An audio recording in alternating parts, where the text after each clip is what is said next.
right, here we go. We are facing another day of breaking news about coronavirus. It feels like the presidential campaign and indeed the entire election of 2020 is on the back burner, although there are going to be some very significant consequences and implications if they start canceling rallies, especially for President Trump. I mean, this is where he shines.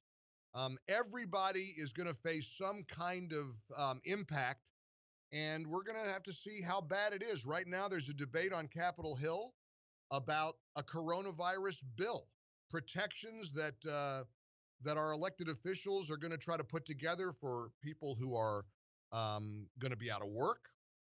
I've got friends who work in theater, and there's a rumor that they're considering suspending Broadway shows. And of course, everybody who makes money, makes a living in New York theater, they don't get paid if they're not working. What happens to them? What happens to these college kids who are being sent home? All these colleges and universities that are telling students to go home and take online courses. A lot of these kids can't get home. A lot of these kids have paid for room and board. What happens to all the money that people paid for room and board? There are so many questions that are in front of us. This is a fluid situation, and there's a lot that's happening. And of course, there is the inevitable political weaponization of coronavirus to try to hurt this president. Last night, the president was very direct and had a great message, announced a travel ban from Europe, like he had the travel ban against China, which the experts are saying was greatly beneficial to the American people. And yet when he did it, he was called a racist and a bigot and a xenophobe. Last night, he was called a racist and a bigot and a xenophobe for simply pointing out that the virus originated in China and restricting travel, banning travel from Europe into the United States. It's insane to watch the hatred that is driving people, hoping for a tanking economy, hoping for mass casualties. And this is where we are. This is where we are.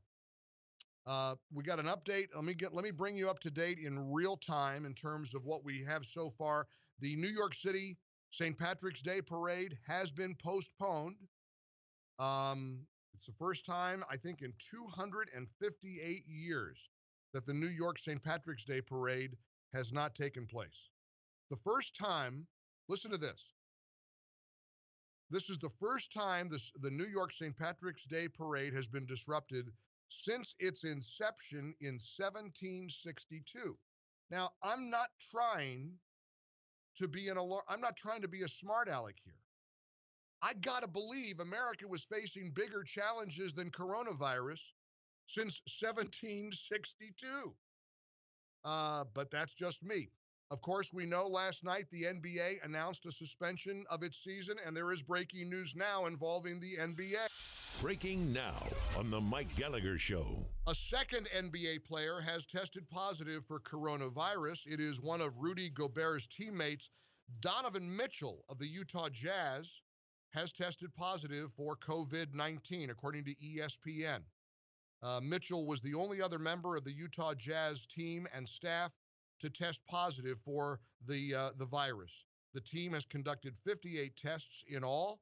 ESPN reports that Jazz players have been privately saying that Rudy Gobert had been careless in the locker room, touching other players and their belongings. Well, there's a video of this player intentionally touching all the microphones and the table where he had a press conference the other day.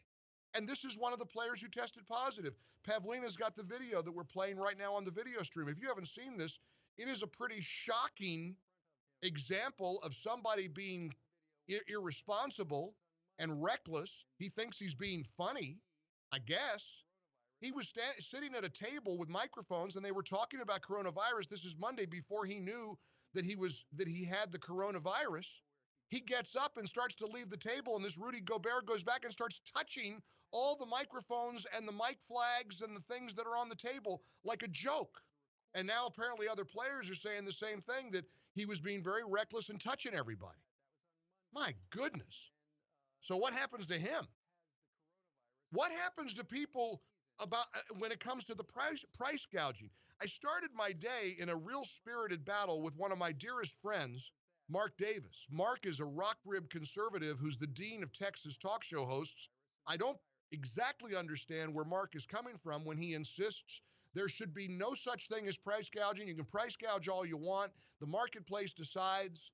I guess people feel it's a conservative view to ignore the unethical practice of gouging people in the time of a crisis or an emergency. There's an ethics here. And I know Mark very well. And again, dear friend of mine, I think Mark's argument is that that shouldn't be the government's role. Well, get ready. You don't like the government getting involved in a major health issue. You're not going to like what's about to unfold with the coronavirus bills that are going to be passed and the expectation that the government is going to try to keep the American people safe. I'm reading today from the Associated Press. Coronavirus has pushed up prices on many items by at least 50% on Amazon. Consumers are paying the price. For example, data from the Keepa price tracking service shows a box of 10 N95 respirators that sold for $18.20 in mid-January are now selling for $199 a box. In January, a case of a dozen 8-ounce bottles of Purell was selling for about $30. Now it's $159.99. Again, very interesting philosophical debate. The reason that my friend Mark is dead wrong, at least in his state, is it's against the law in Texas, as well as I think 37 other states that have passed anti-price gouging laws. Mark doesn't like them, and I don't want to talk out of school. It was so great to have him come back from vacation, and he and I get to visit every morning, and it's absolutely my favorite segment. But that's the kind of conversation Americans are having. And again, there's a word here. I mean, Mark, I know, is rolling his eyes if he hears this, but there's an ethics here. You got people who are worried, people who are concerned, maybe elderly people who want to make sure that they can wipe down their home with wipes and those Clorox wipes and Lysol wipes, and you're going to have to pay $300. People can't afford that. Oh, but Mark says that's just the free market. That's the markets get to decide. Well, what about people then who buy them all up and then hoard them? I really don't even understand the argument, but maybe you can help me. Maybe you can enlighten me. 1-800-655-MIKE. Again, we have probably more questions than we have answers. And I am sure that a lot of this is being overblown and extreme. But we also ought to be prepared. We also have to understand that this is officially a global pandemic. The president has banned foreign travelers from Europe. Go through the entire, and incidentally, already the Trump critics are lining up. Mitt Romney, are you ready for this? Mitt Romney is criticizing President Trump's restrictions on travel from Europe and the coronavirus.